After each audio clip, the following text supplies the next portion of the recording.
The night Daniel Carter fell to his knees in the cold hospital hallway, money no longer mattered. His expensive suit was stained with dirt. His phone buzzed with messages about stocks and deals, but he did not look. His hands shook as a doctor slowly walked toward him, eyes heavy, lips tight. Daniel's heart pounded so hard it hurt. He whispered one name again and again, Emily. Emily.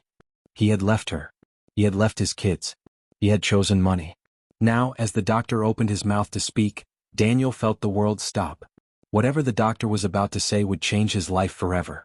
Daniel tried to stand, but his legs failed him. Tears burned his eyes. If only he had stayed. If only he had listened. If only he had come home sooner.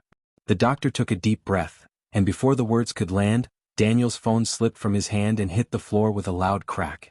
Years earlier, Daniel Carter was a simple man with a big dream. He lived in a small house in Ohio with his wife Emily and their 2 children, Lucas and Grace. The house was not fancy, but it was full of laughter. Every morning, Emily made pancakes. Every evening, Daniel helped Lucas with homework while Grace sat on his lap and played with his tie. Daniel worked at a local factory. The pay was just enough. Some days were hard. Bills piled up. Daniel worried a lot. He wanted more. He wanted his kids to have the best clothes, the best schools, and a big house with a yard. One night, after the kids were asleep, Daniel sat at the kitchen table staring at a job email on his phone. A company in New York was offering him a high-paying position. The money was more than he had ever seen. But the job would take him far away. Long hours. No visits home for months. Emily noticed his silence. "What's wrong?" she asked softly. Daniel showed her the email, his eyes shining. "This could change our lives." Emily read it slowly. She smiled, but worry filled her eyes. "Money is good, Daniel," she said, "but we need you here too." Daniel nodded, but his heart was already racing toward the future. He imagined a big house. New cars. College paid in full. He told himself it was only for a while. Days later, Daniel packed his bags. Emily hugged him tight at the door. Lucas tried to act brave. Grace cried and begged him not to go. "I'll be back before you know it," Daniel said, forcing a smile. "I'm doing this for us." But weeks turned into months. Daniel worked day and night. His bank account grew. His heart grew distant. He missed calls. He skipped video chats. When Emily complained, he told her she didn't understand pressure. At home, Emily struggled alone. The kids asked for their father every day. Lucas grew quiet. Grace stopped sleeping well. Emily felt the house grow colder even when the heater was on. One evening, Emily called Daniel with fear in her voice. "Grace is sick," she said. "She keeps coughing. I think we should take her to the hospital." Daniel looked at his watch. He was in an important meeting. "I can't talk right now," he said. "I'll call later." Later never came. That same night, Daniel received a message marked urgent. His chest tightened as he opened it. The words were short, cold, terrifying. "Emergency. Come home now." Daniel grabbed his coat and ran out into the night, his heart screaming as one terrible thought echoed in his mind. What if he was already too late? Daniel's hands shook as he drove through the dark highway toward the airport. The road lights blurred through his tears. His mind replayed Emily's voice, tired and scared, and Grace's small cough from weeks ago. He kept saying to himself, I'm coming, as if they could hear him. On the plane, Daniel could not sit still. He did not care about first class or comfort. He only cared about getting home. Every minute felt like an hour. He checked his phone again and again, but there were no new messages. That silence scared him more than bad news. When the plane landed, Daniel ran through the airport like a man being chased. He took a taxi straight to the hospital. As the building came into view, his heart dropped. Red and blue lights flashed outside. Nurses rushed in and out. Something was very wrong. Inside, the hospital smelled of medicine and fear. Daniel asked for his family, his voice breaking. A nurse pointed him down the hall. That was when he saw Emily. She sat alone on a metal chair. Her face was pale. Her eyes were red and empty, like she had cried all the tears she had. When she saw Daniel, she stood up slowly. For a moment they just looked at each other. You came, Emily said quietly.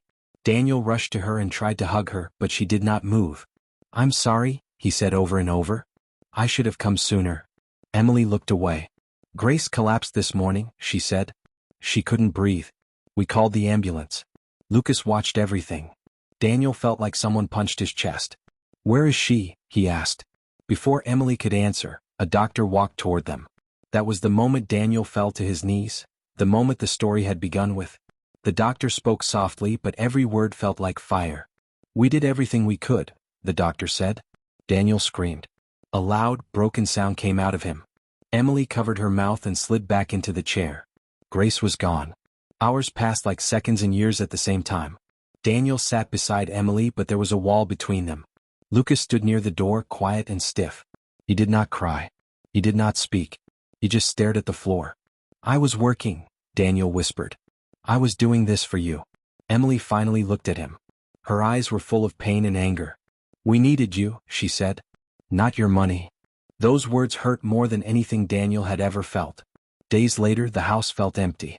Grace's toys were still on the floor. Her shoes were by the door. Daniel tried to help, but he did not know how. Emily barely spoke to him. Lucas avoided him. Daniel quit his job. The money was still there, sitting in the bank, useless and heavy. At night, Daniel could not sleep. He heard Grace's laughter in his dreams, then woke up crying. One evening, Daniel found a drawing on the fridge. It showed a family holding hands. In the picture, the father was far away, standing near a tall building. The little girl had a sad face. Lucas stood behind him. "I drew that when Dad was gone," he said. Daniel turned, tears running down his face. "I'm here now," he said. Lucas shook his head. "You weren't here when it mattered." Those words stayed with Daniel. Weeks later, Emily packed a bag. "I need time," she said. "Lucas and I are going to my sister's." Daniel begged her to stay. He promised to change. He promised everything. Emily paused at the door. "Some things can't be fixed," she said. As the door closed, Daniel stood alone in the silent house. Suddenly his phone rang. An unknown number flashed on the screen. His heart jumped as he answered. What he heard next made his blood run cold and set the stage for another tragedy waiting to unfold. Daniel held the phone tight against his ear. The voice on the other end was calm, but the words were heavy. It was the bank manager from New York. He spoke about accounts, investments, and a risky deal Daniel had signed months ago without reading carefully. "Mr. Carter," the man said, "the company collapsed. The money you invested is gone. All of it." Daniel's mouth went dry. "Gone?" he whispered. "Yes," the man replied. "There is nothing left." The phone slipped from Daniel's hand and hit the floor. He stared at the wall, unable to breathe. First his daughter. Then his family. Now the money he chose over them. Everything was gone. Days passed. Daniel stopped eating well. He stopped answering calls. The house felt like a grave. One morning he noticed an envelope on the table. Emily must have left it before she went away. Inside were old photos. Birthday parties. Family trips. Grace sitting on Daniel's shoulders. Lucas smiling wide.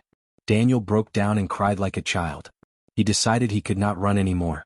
He drove to Emily's sister's house. When Emily opened the door, she looked surprised but tired. "I lost the money," Daniel said. "All of it." Emily said nothing. "I lost Grace," he continued, his voice shaking. "And I lost you. I was blind. I thought money was everything." Emily's eyes filled with tears. "We begged you to stay," she said. "You didn't listen." "I know," Daniel said. "And I will regret that forever." Lucas stood behind Emily, listening quietly. Daniel bent down to his son. "I failed you," he said. "I wasn't the father you needed." Lucas looked at him for a long time. "I miss my sister," he said softly. "So do I," Daniel replied. Emily took a deep breath. "You can't undo the past," she said. "But Lucas still needs a father. A real one." Daniel nodded. "I will be here," he said. "No matter what." Life did not become easy after that. Daniel moved into a small apartment nearby. He got a simple job. He walked Lucas to school. He helped with homework. He showed up. Every day. Some nights, Daniel sat alone and talked to Grace's picture. He told her how sorry he was. He told her how much he loved her. Emily watched from a distance. Slowly she saw change. Daniel was no longer chasing money. He was chasing time, time he could never get back but time he could still give. One evening, Emily invited Daniel to dinner. It was quiet but peaceful. Lucas laughed for the first time in a long while. Daniel looked around the table and felt both joy and pain. He had learned too late what truly mattered. Money could buy comfort, but it could not buy time. Money could build houses, but it could not build love. And money could never replace the people you lose along the way. Daniel Carter left his family behind for money, and regret came too late. But he would spend the rest of his life making sure he never forgot that lesson.